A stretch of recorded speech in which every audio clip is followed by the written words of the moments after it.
My students here, there's Melanie, and there's also Nick Zolo, who is our chapter president. And we're just all going to have a conversation. I think Melanie has to duck out quickly at 9 o'clock, but we'll come back and we can chat, continue to chat during that time. So I'm going to hand it over to Melanie. Thank you. Hi, Dr. Olson. Hey, Melanie, how are you doing? Good. Thank you so much for being willing to talk with us today. So I just wanted to ask you a few questions. I wanted to ask you, I was reading your bio again, and it said that you started composing at age 5. And I just wanted to ask you, what made you want to start composing? Was it just something that seemed really cool to you, or did it just kind of come out and you didn't really mean for it to? Or how did that really begin? It was all very natural. I mean, I think from the very beginning, I think some kids, we probably taught students like this, that they want to create just as much as they want to play other people's pieces. So I remember a time when I just didn't want to do both, you know what I'm saying? So when I was a really little kid, my mom's a piano teacher, and so she would write down my ideas, and then by about second grade, I started learning how to do it myself. But every year we would have the PTA reflections contest at our school, and so that would be something I would always be kind of working towards. So it was from about second grade all the way through the senior year of high school, I entered that every year. And it was fun to see, things going through the district and then up to state, and times national. So that gave me some encouragement as well. Yeah, that's really cool. Thank you. What was the first piece you composed? Yeah, what was the first piece? It's called Dance of the Baby Bullfrogs. I would never put it in print, but it was a little piece that my mom helped me write when I was just a little kid, and so she still got it. And that's one of the things as a teacher, I try to get my students to write down their ideas, because my mom's been able to save all those pieces, and it's kind of like having a musical journal, and she kind of walked through the different years, and you can kind of see the progression. It's really fun. So yeah, that's kind of how it all started. That's cool. We can have a Dance of the Baby Bullfrog revised 2015. Hey, there you go. Yeah, it could be somebody's dissertation, right? So. Oh, you just gave Melanie an idea. Okay, there you go. It'd be a very short dissertation. Yeah, I wanted to ask you also, what composers have really inspired you, and do you feel like you relate more so to one composer than another? That's a really good question. That's another fun thing, is as you kind of go through and look at old compositions, you can see who was your inspiration at the time, and so there was a time when it was Rachmaninoff. There was a time when it was Gershwin.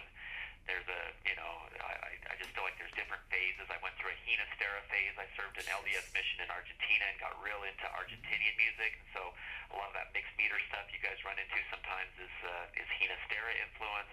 Right now I'm a big fan of a guy named Nikolai Kapustin, who just has awesome stuff. Kupustin, I think. Or Kat, I think is what it is, Kapustin. Anyway, really, really great and fun stuff. So I think that kind of wherever you are at the time, you discover new artists, new composers, or maybe rediscover, So it kind of depends on sometimes the piece that you're working on can be a huge influence. Yeah, that's really cool. I'm actually playing some Kapustin right now, and cool. And Dr. J here, he loves Ginastera, so I love that's that. really cool. That's great. Well, it's good. I'm a big Kapustin missionary right now. It's good to see that there are people out there discovering his stuff, because I think it's awesome. Yeah, I definitely agree with that. I wanted to ask you, when you compose a piece, do you think of, are there particular experiences in your life that inspire you to write, or do you just think of an idea, or how do you get the ideas to compose the pieces that you compose? Yeah, good question.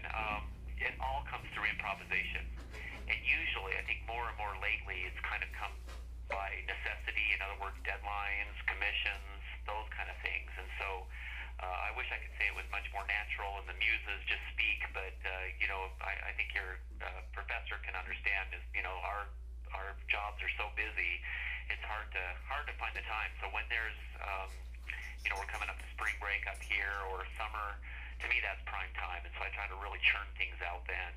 In an ideal world, I would just be doing this all the time, but I have to take big long breaks between composing just for real life. So that's kind of where it is, and usually it has to do with an assignment or a commission or something that I've got coming up. Yeah, that makes sense. Yeah. We're not busy here. Oh, of course. Well, maybe I'm in the wrong school. Maybe I should come up your way. Yeah. Can you tell us a little bit about the youth conservatory at Utah State? Yeah. That's one of the big reasons I came out from Chicago. I taught at Elmhurst College until 2010, and then I took this job then, a large part because of the youth conservatory. I just found it so interesting that the Utah State had this program where about 200 pre-college students come for lessons and music classes each week, and that the music majors are involved in teaching these kids. I took pedagogy classes in college, but we never saw a single kid the whole semester, so it was all very theoretical. So these guys are having pedagogy classes, but then they're going and teaching private lessons. For the first couple of semesters, it's just part of the class, and but once they're done with the sequence, they're able to earn money teaching, and some of our students have as many as 20 or 25 private students, and then we also have musicianship classes. So these hour-long classes where kids are learning theory and music history. So kids are getting a chance, the piano majors are getting a chance to teach both in private settings with a lot of feedback and observation by professors, but also classroom situations. So if they ever want to do group lessons, or if they ever want to be a classroom teacher, or eventually maybe teach higher ed or something, they're getting experience that way. So it's very hands-on, and then great events throughout the year. We just finished our Monster concert. I don't know if you were here, Melanie, when that happened, but February we get every piano in the department on the Kent Concert Hall stage and have this huge concert with about 400 kids playing 20 pieces on about 20 pianos. So it's quite an event. We have a Halloween carnival. We have a piano festival coming up, kind of a competition in April. So stuff throughout the year that keeps students and teachers with a goal always in mind, something coming up. Yeah, that's really cool. I wasn't there for the Monster concert, but I was there for the Halloween carnival, and I remember I dressed up as Franz Liszt. Okay, that's right. Yeah, okay. Yeah, that was a lot of fun. Yeah, exactly. So it's another example where we have costumes and a big carnival and recitals going on. So, yeah, it's pretty unique. It's been going on since about 1978. Gary Amano started it, so we're getting to almost 40 years of this going on. Wow. Yeah, it's a great program, and I'm glad I was able to be a part of it for the time that I had there. I'm going to turn the time over to Nick Zolo, and he's going to ask you a few questions now. Sure, no problem. Okay, go ahead. Hello, it's Nick. Hey, Nick. Well, I had, I guess, one question related to some of your specific compositions. I noticed when I was looking at some of your catalog that you have a couple pieces called like Sonatina in Colors and Impressions on Color. Uh-huh. And at first I thought that might be something related to like color in the touch and tone at the piano. And then the titles, of course, being really specific colors. Could you maybe like walk us through what your thought process was on that? If that was just kind of... I think I think that a big part of this, of course, is the kids that are in elementary all the way up through intermediate levels. They always have sonatina and sonata festivals. And so I think teachers are always on the lookout for things that are maybe a little newer sounding, that have a kind of a fresh approach. And so that's where those came from. Some of them were commissions, and others were just things I'd written for my own students. And a big thing I thought that would really inspire creativity and interpretation from the students is if there was, if the movements had titles. So,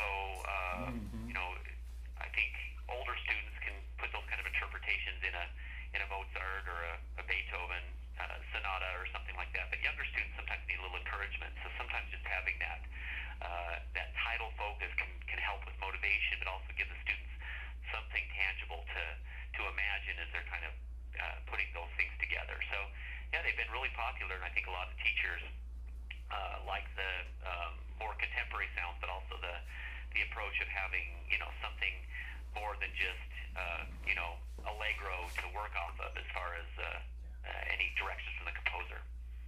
Yeah. I guess my next question would be, as far as the specific colors go, do you have like specific things that you think of as being like, oh, that's like red to me, like say, a Lydian scale or something like that? Right. No, it's interesting. Sometimes the titles come first, sometimes it comes last. I mean, we could go through all of those pieces, and I can tell you which ones started out as improvisations, and then I said afterwards, what does it sound like to me then? And then others that where I said, okay, I'm going to try to imagine either a color or a concept or an event, and then make the music come from that. So I wish I could come up with I wish there was just one way to compose, because it would probably make it easier to churn out lots of things, but every composition is so individual, and each one, some are really easy and write really quickly, and others I really struggle with. There are certain compositions I've got files that I'll come back to later, but I've just never finished just because they don't seem to work all the way to the end. So they're all so individual. Yeah. You know, do you think you would mind kind of running us through that, going through the pieces and kind of saying, like, this one was inspired by, by the color? I can't remember all of them. I mean, one example I'll just give you is the Sonatina in Flight, for example, was commissioned down in Pensacola, and so they wanted a sonatina, 4-movement sonatina, and so I did a little research on Pensacola and found out that that's where the Blue Angels are located. There's a big Air Force just air base that's right there in town. So Sonatina in Flight came from that, and then so the original title comes from that, and then Air Show Acrobatics is the 4th movement. So that all came first. And then the other titles were just other things that related to flight. And very honestly, it's been several years. I can't remember which ones where the music came first or not. But that's just an example of how sometimes a commission will inspire an idea, and then the idea will churn out some pieces.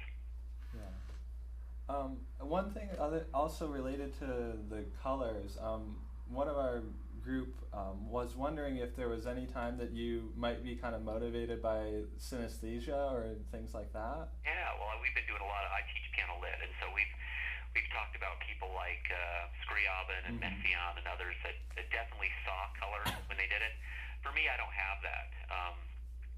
So it's more of a kind of an instinctual kind of thing. I've got a brand new book called Impressions on Colors, where I took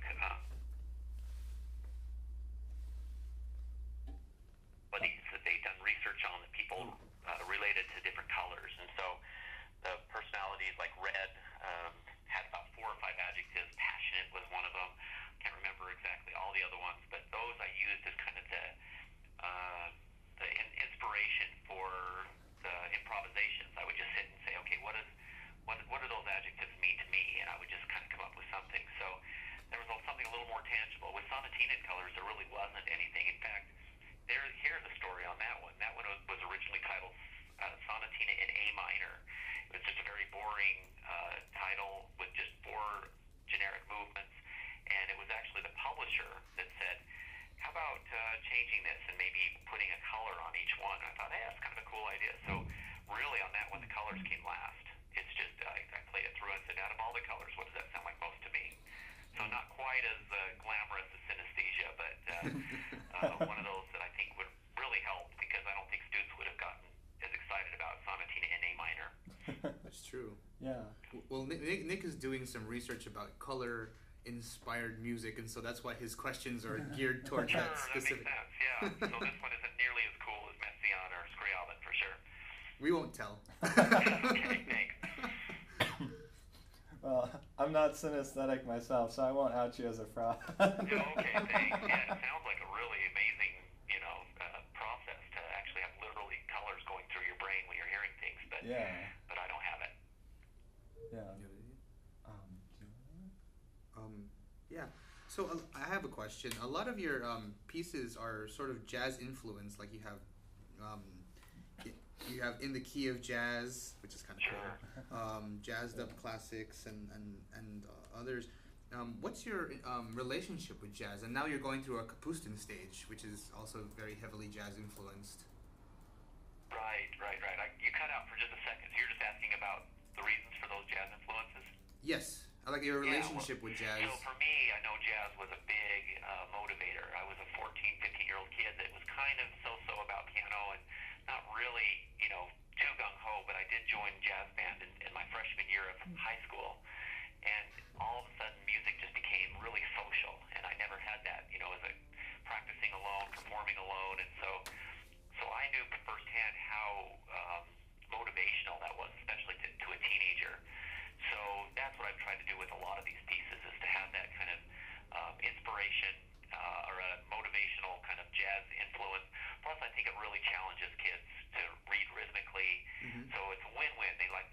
it, but then they really, those are rhythms they're not seeing in Mozart or Beethoven. So that's why I like to include a lot of those kind of things. I still play professional a lot, so that just still is a big part of my life. Professional jazz or Yeah, both? so I'm in jazz combos, and I'm on the faculty jazz combo here at Oh, great. Utah State. I do a lot of private kind of jazz stuff. We've got a couple CDs out, so yeah, so there's still that part of me. Fantastic. Is there any piece? Well, I guess what is your favorite composition? It's like asking what your favorite child What is. you're saying? Excuse me. Yeah, I mean, that's always a tough one. I think that maybe most composers might answer as far as their own composition would be the last one that you've written, because I think we change as composers. Mm-hmm. We evolve, we grow. It's kind of like when you go back and look at maybe a journal entry or a paper that you've written 20 or 30 years ago, and it sounds almost like a different person. Sometimes it's almost even embarrassing.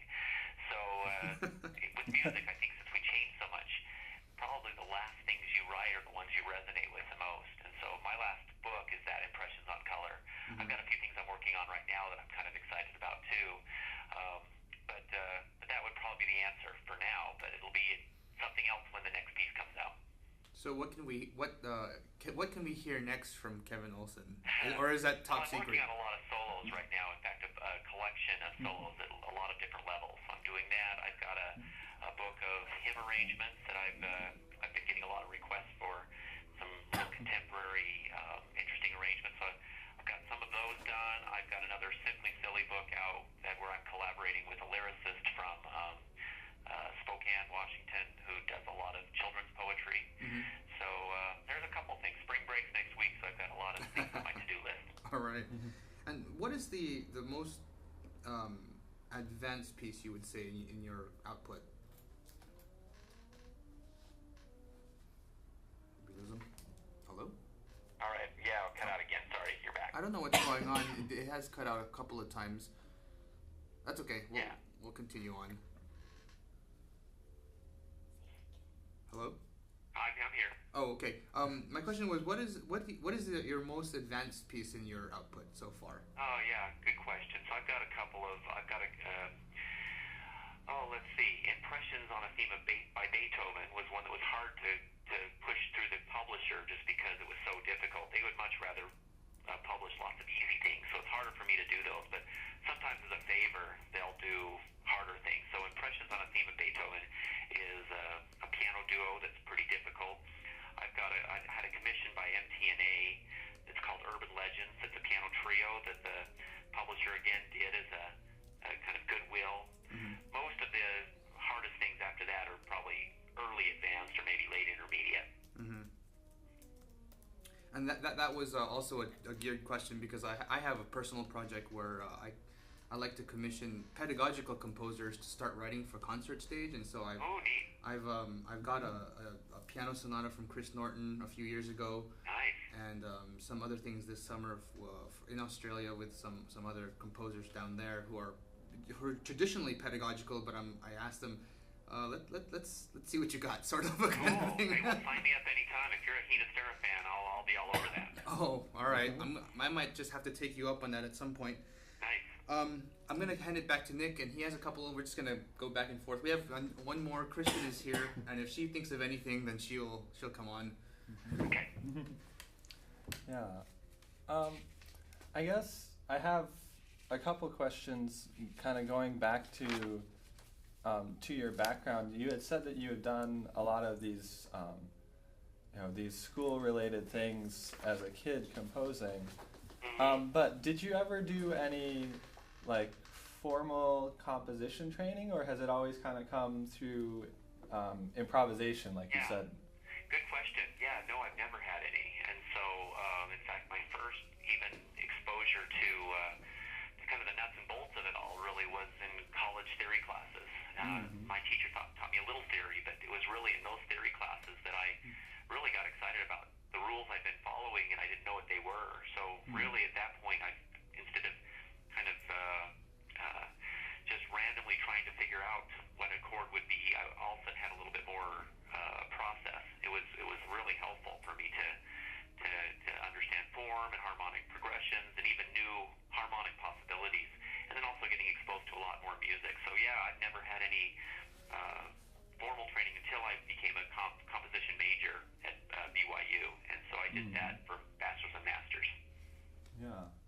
I guess another question related to that, when you kind of got a little bit more of that like theory training, like you said, did you notice that you had kind of developed certain like patterns in your composition that you didn't even maybe realize at the time? Like going back, you're like, oh, I did this a lot.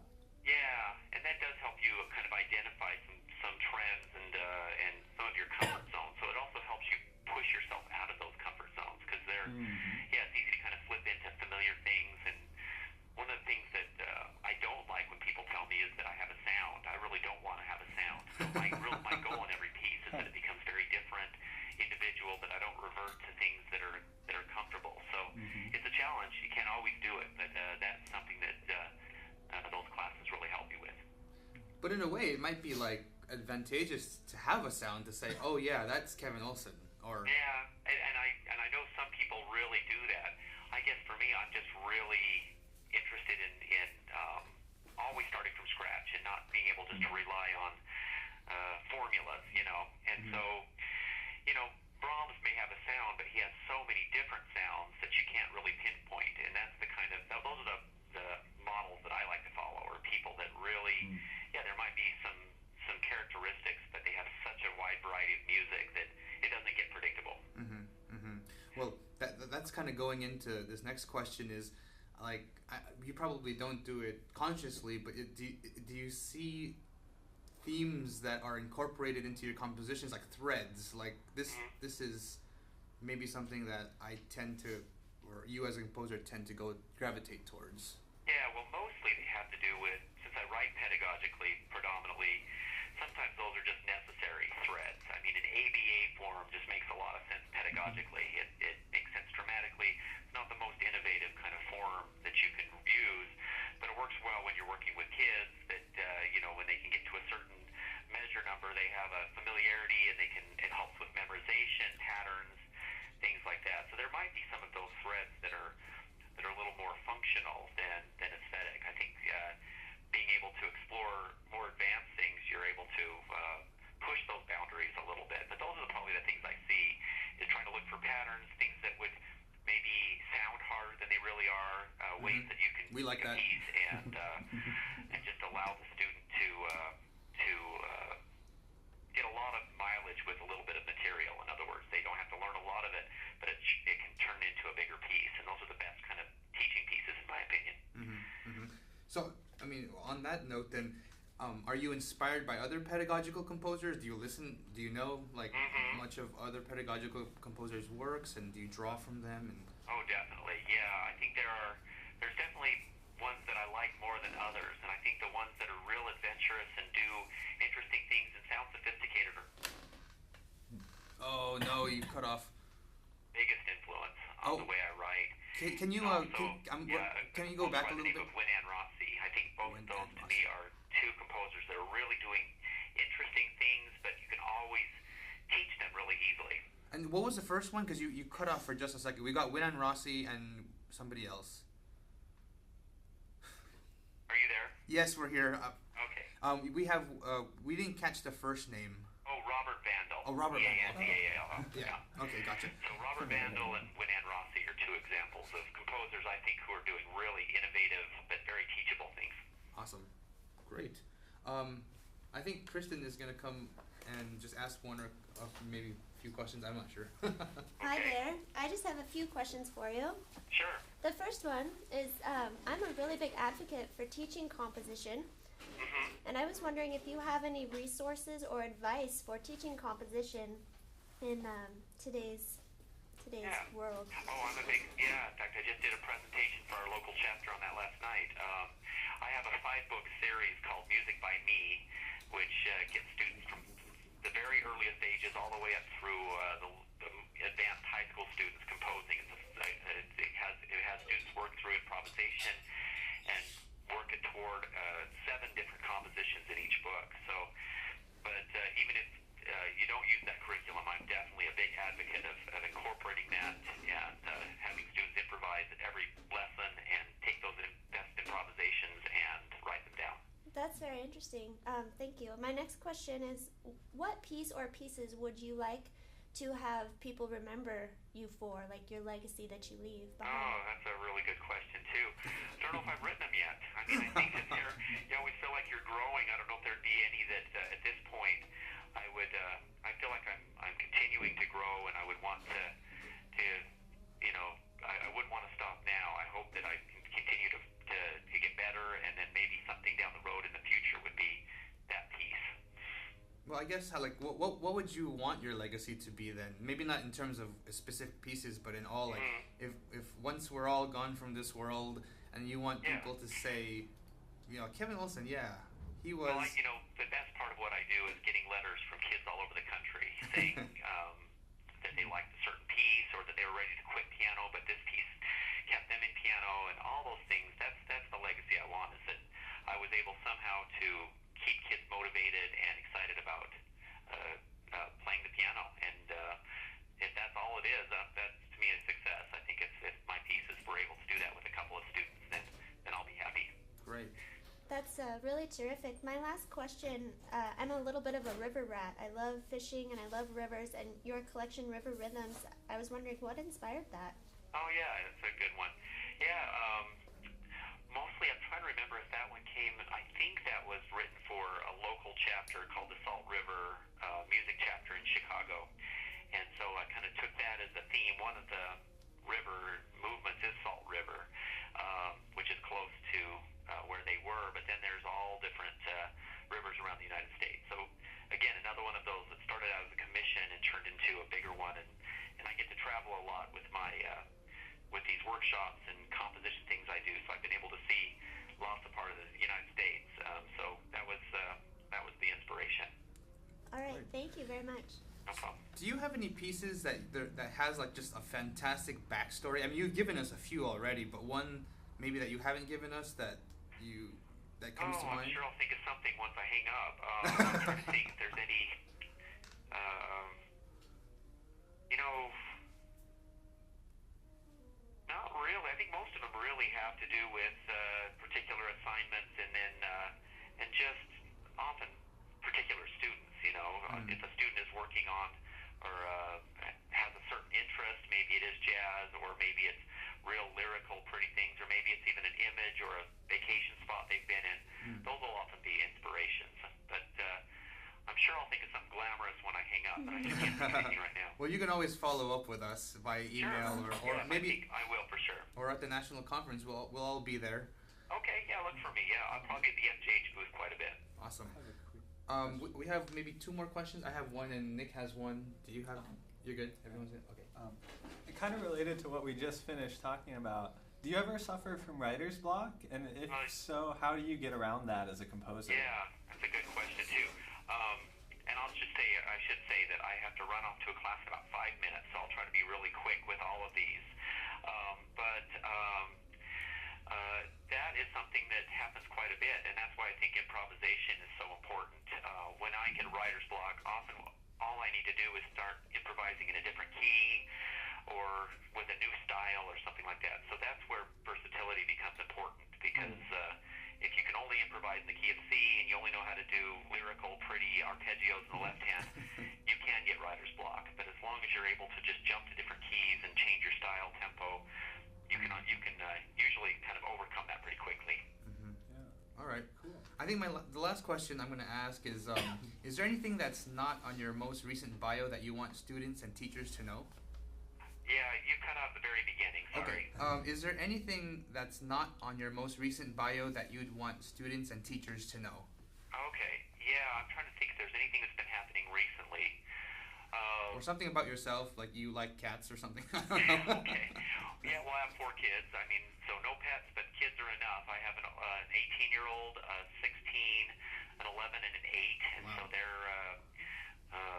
they keep me really busy, and they're all in different things, and so that makes life really exciting. I'm a big sports fan. Yes. I love the Utah Jazz. Still follow BYU sports since I went to school there, so go to a lot of games and things like that. So that's fun, and I just love to travel too. Great. All right. Well, if there's anything you'd think of that you'd like to follow up, I'll send you an email later on. Perfect. And That'll be great. Well, it's a great thing you're doing. I'm excited. When are you presenting at MTNA? We are during Young Professionals on Pedagogy Saturday. They're just doing a quick lightning talk about this. It's a fairly new project, so Okay. we're gonna probably talk a little bit about yourself, and we interviewed Chris Norton, and I think we might have one more before the conference, but we're hoping that this kind of explodes later on. Yeah. Oh, it sounds like it could be a really cool thing. Yeah, well, we look forward to meeting you in person. Yeah, well, I'll look for you as well. Thanks again for calling me. No problem. Thank you. Thank you. Thank you. All right. We'll see ya. Bye. Bye. This is really cool. Yeah. That's really now, It is. now that it's like happening, I'm like, wow,